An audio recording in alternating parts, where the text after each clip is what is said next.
This is the end of the day. There's nothing for me to do right now. There's not one thing that I need to tend to right now. This is the time for my body to rest. Isn't this a nice bed that I've managed to bring for myself? This is the perfect environment in which to rest. My body really likes lying here in this circumstance. I'm happy about what I'm doing now. This is the best thing for me to do right now. My body is resting. The cells of my body are regenerating. My mind is at ease. I'm in complete concert with Source. This is a rejuvenation time for me. This is a resetting of my vibrational clock for me. This is a really important part of my day. This is the part of the day that I look forward to. This is the winding down part. This is the readying myself for what's coming next part. I live in such well-being.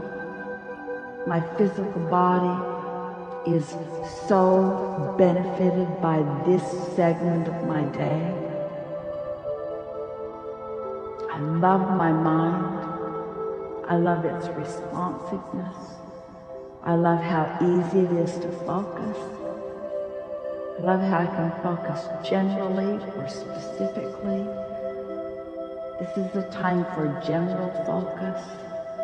I love life. I love my bed. I love my pillow.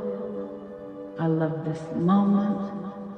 I love my breathing. I love my body. I like this moment in time. I like the ease that I'm feeling. I like that I've carved this out. I like the space that is here for me.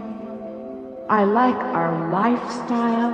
I like that we actually have bedrooms and privacy and seclusion and comfort. I like how much we put into this important part of our life experience. I'm looking forward to tomorrow, but right now, it's this. Nice, quiet, easy.